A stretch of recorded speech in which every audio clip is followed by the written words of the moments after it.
I have never been so thankful that I am dual national, because now if Brits go abroad and break an ankle or get ill, you don't have to pay for healthcare in the EU, which you didn't have to do before.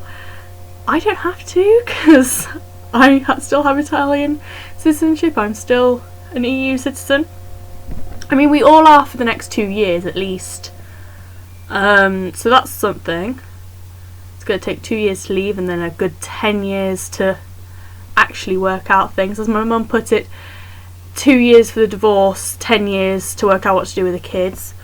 We have to then go through all 40 years worth of EU legislation to work out how it's going to impact the UK, how it's going to work in UK law now that we've left the EU. Because Parliament are going to have to do that very quickly, it's going to be messed up and not right. Leaving the EU will affect women the most, because these big companies that want to leave the EU, they want to do it so that they can hire and fire at any time without having to give warnings like the EU says we do. And that basically impacts on women the most, because that means that as soon as a woman gets pregnant, as soon as a woman says, I want to have children, her employer will say, well, I don't want to employ you because it's going to be a cost on business to pay for your maternity leave, it's going to be a cost on business to find a replacement whilst you're on maternity leave. Also, maternity leave, paternity leave are protected by the EU, and so by leaving the EU we are losing those rights. We are also losing the rights of paid holiday leave, we are losing the rights of anti-discrimination. We've lost so many human rights. I do have some of the economic reasons to stay in the EU, but I am a strong believer in human rights, and that is the main reason why I wanted to stay in the EU as well. I genuinely worry about our human rights, and I have a friend who kept arguing, oh, we're still going to have those human rights, we're still going to have them, but we're not. And I worry because we have a government who initiated the Snoopers Charter, and for God's sake, that wasn't just condemned by the Lib Dems, Labour, Green Party, Liberty, every charity under the sun, and the ECJ, which is Europe, by the way, the EU protecting our human rights. Good for us to have a policy in place that allows our government to read our emails, read our texts, and trying to ban WhatsApp because it's too difficult to snoop on WhatsApp, essentially, because WhatsApp are actually protecting their customers' rights and encrypting everything. And yes, I do see the need to stop terrorists, but I also passionately believe in human rights, and I believe that if you allow one thing to go through, it becomes the next thing, and soon you're being shipped off to Guantanamo Bay and never seen again. But that's a whole other argument. The EU seriously protects our rights.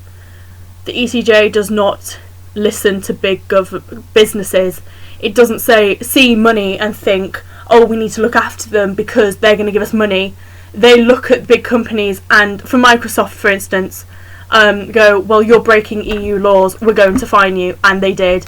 And to Microsoft, however much they had to pay, I think it was 6 billion, but you'd have to check, probably wasn't that much, but to the ECJ, that is sending out a strong message to business that you do not mess with us. We have laws in place, we have trade regulations in place. If you want to trade here, you comply by our rules. And that seems dictatorial, but actually it's consumer rights. Microsoft were pre-installing Microsoft software onto Windows laptops, and that is seen as anti-competitive by the EU. And that's a small thing, but actually it really, really helps smaller businesses who are trying to create their own versions of Word or whatever.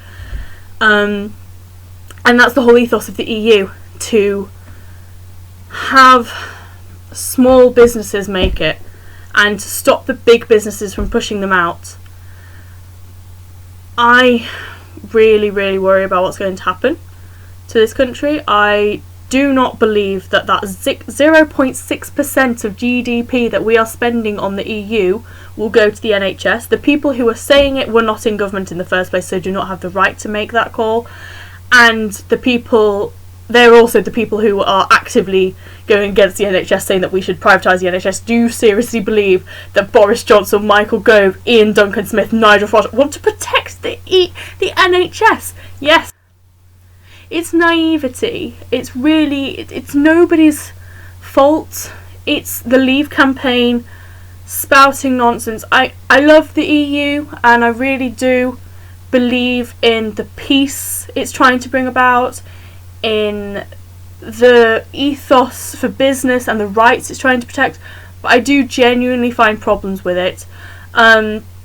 If the Leave campaign had said to me, the European Parliament doesn't have enough power, we should leave the EU because it doesn't have enough power, it can't do anything, and it's an unelected commission that are actually legislating things. The European Parliament does pass them and amend them, but at the end of the day it's the commission who initiate it. I would agree, because that's true. The European Parliament does not have enough power, and I do think the commission should be elected. However, that is not a reason to leave, that's a reason to reform the EU, sorry.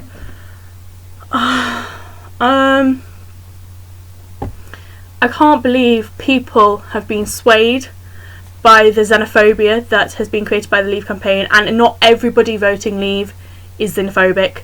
I completely understand that there are people, I have friends who want to leave because of the regulations on trade. Comprehend that we've left the EU, the xenophobia that's being created, the hatred that's being created. My mum honestly has never felt unwanted in this country. Last night I felt unwanted in this country. These aren't faceless people we're talking about when we say immigrants. These are hard-working people contributing to the British economy, contributing to the overall EU economy. My mum, my aunt, my best friend, these aren't faceless people. These are genuine people. You are stigmatising and vilifying real people. Real people like me. I am proud that my mum's an immigrant. I'm proud I like this country. I really do. You know, this is my home. This is where I was born and raised.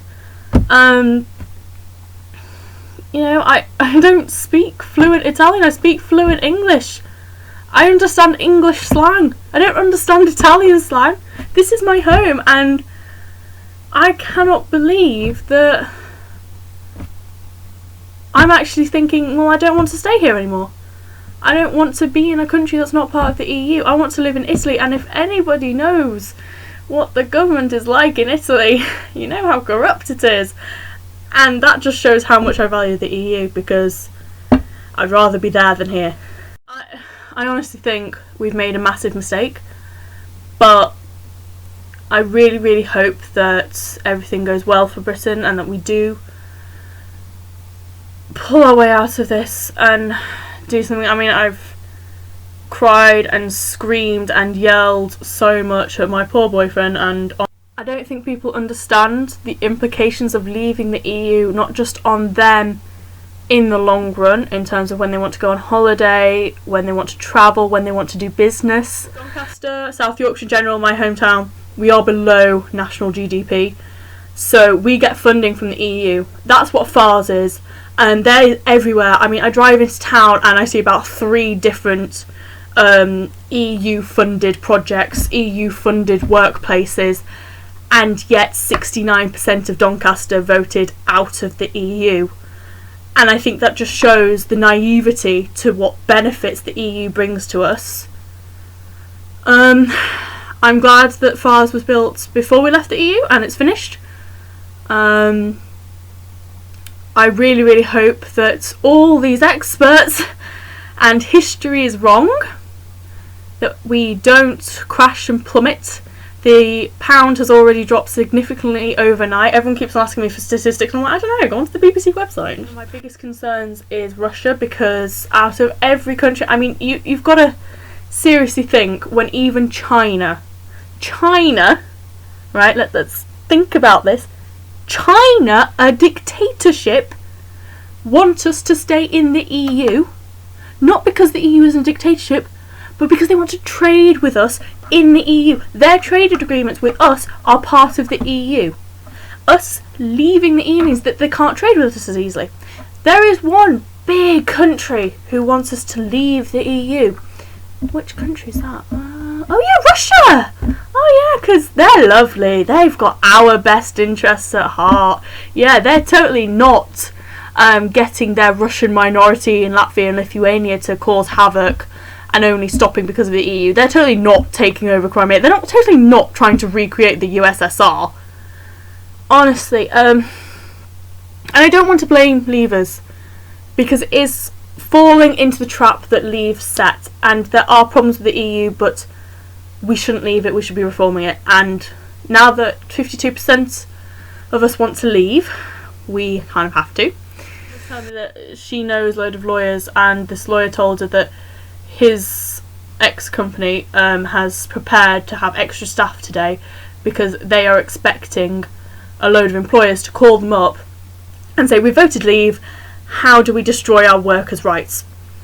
And I think that just shows why people are leaving. It's not to benefit the working class, the hard working people who have been manipulated and swayed into this belief by Leave. It is the big companies who are going to benefit. It's the big companies who want to hire and fire, and as I said, it is going to affect women the most. I am disappointed that we've left. I hope for the best, but in the meantime I'm going to get ready for my prom, because it's my prom tonight, which is exciting. So yeah, democracy won, and as someone who believes in democracy, I'm glad for that.